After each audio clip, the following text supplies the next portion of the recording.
Peggy 18. In this 4-part series, get an inside look on the making of one of the most anticipated titles in gaming history. This is Inside Assassin's Creed 3.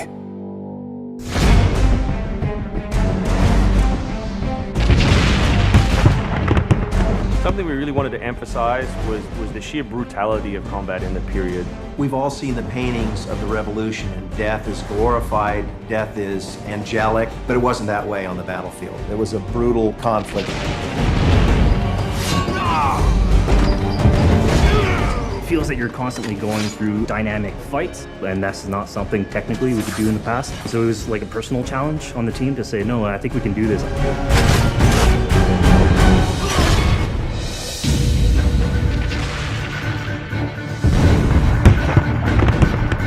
These armies are filled with different types of weapons. So, you have everything from muskets, you have grenadiers, you have guys with boarding axes. Being shot by a musket would be an awfully painful way to go. The caliber size of the ball was at least 3 or 4 times as large as anything that any modern military is using today. After the muskets were discharged, they would charge with their bayonets. What basically is a giant spear, and he has every intention of running that through you. They would shoot and then they would march, and that hand-to-hand combat was really brutal. And whether it's people using a bayonet affixed on the end of a musket, a small hatchet, this is a kind of killing that is very mano a mano.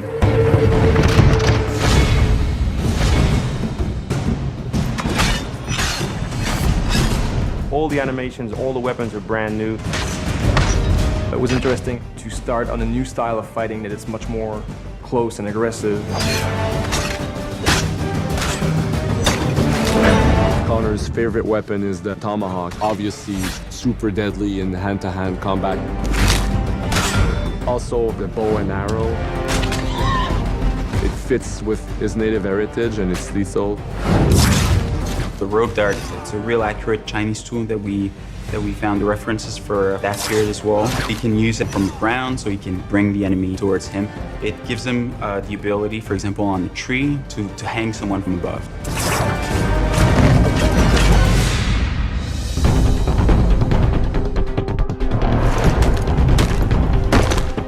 In Assassin's Creed 3, the one thing that we've decided to do is to revamp the fight system from scratch. We wanted the skill in the combat in the game to be about transitioning from character to character by choosing the right moves, by performing them correctly. It allows you to basically mow your way through large numbers of people if you're good enough without stopping. What do you do if you go into a bunch of guys with muskets and they try and shoot you? So we had to figure out, can you dodge them? Can you run away? And we've added all these options, but our big one is the meat shield, where you can grab a guy and he gets shot instead.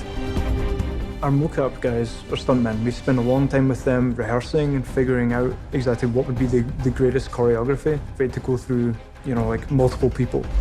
Connor is trained in a very different style of fighting to the British soldiers. The close quarters flow of the combat that's happening between the punches, the kicks, and everything else is indicative of what happens in the real world. I'm very impressed by the moves that they do. It's cool to see push kicks and axe kicks and different sort of takedowns that are done correctly and very believable when they're done. Right hand, right. Punch to the face, boom, to the throat, to the groin, finish with boom. This is something new for us that we're really proud of. It's fast, it's fluid, and you go through these guys like butter.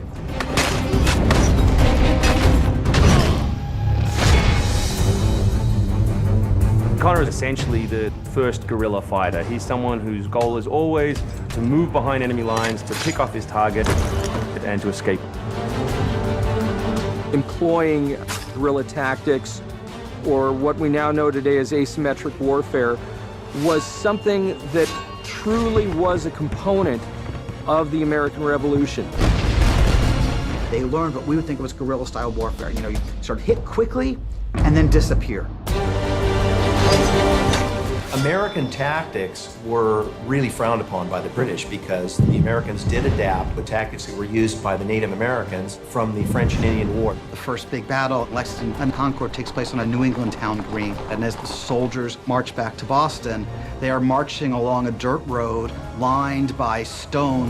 You know, it's not the most effective strategy wearing your bright red coat and march through the woods while some farmer's trying to shoot at you. The Americans brought a tactic that they couldn't really cope with. They essentially took it away from the battlefield and they started guerrilla tactics.